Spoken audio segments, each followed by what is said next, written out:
Nothing like a death to invigorate the DNC, huh?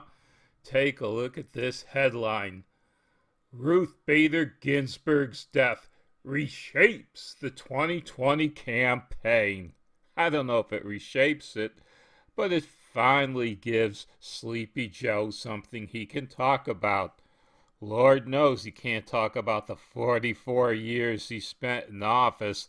There are too many things he did in those 44 years that, well, they just don't fly nowadays. There's a reason he has his Senate record locked up. Let's take a look at this article a little bit.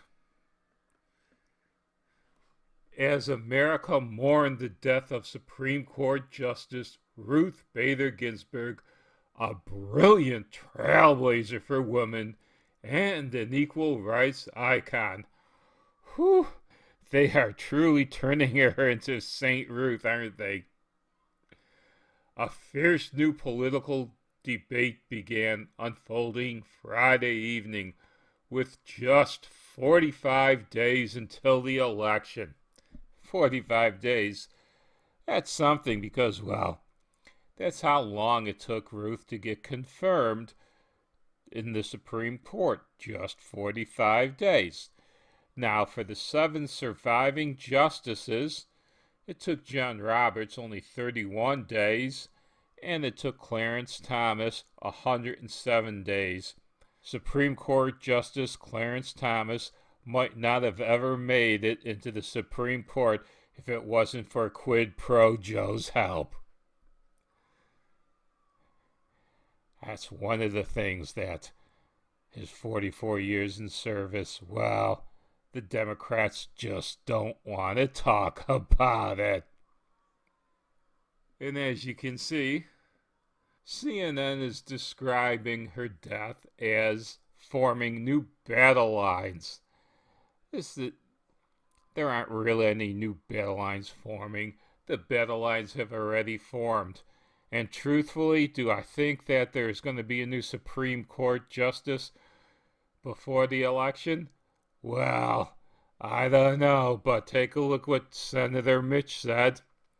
Senate Majority Leader Mitch McConnell immediately drew those partisan battle lines Friday night, just over an hour after the announcement of Ginsburg's death, when he vowed there would be a vote on Trump's yet-to-be-named nominee by the end of this year. Do you see now why I mentioned how long it takes for a Supreme Court justice to pass the nomination process? President Trump hasn't even started considering who he wants to replace Ruth with. Yet, Mitch says there'll be a vote on it by the end of the year. President Trump might not even make his choice by the end of the year. And when he does, do you think it'll take the 45 days it took to confirm Ruth? Do you think it'll be a phenomenal 31 days that it took to nominate John Roberts? Or maybe 107 days like it took to confirm Justice Clarence Thomas? And what does President Trump think about nominating a Supreme Court justice now? Let's take a look at his Twitter account. We were put in this position of power and importance to make decisions for the people who so proudly elected us, the most important of which has long been considered to be the selection of United States Supreme Court justices. We have this obligation without delay. Well, President Trump looks like he wants a Supreme Court justice nominated, approved, and sitting on the bench by the end of the year. He looks to be in lockstep with Senator Mitch, doesn't he? Thing about this is there's an awful lot of wiggle room in here. He doesn't say that he's even going to nominate anybody right away.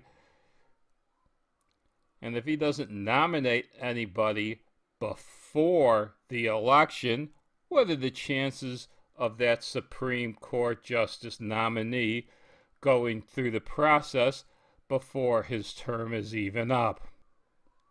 This selection of a Supreme Court justice is extremely important, and it shouldn't be delayed or done in haste.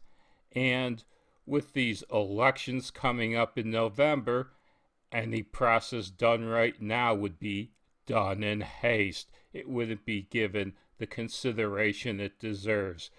So it looks like I'm going to have to side against President Trump and Senator Mitch on this one. I would love President Trump to nominate Ruth's replacement on the Supreme Court, but in order to give it the time it deserves to go through this nomination process, I think it should be done after the November elections.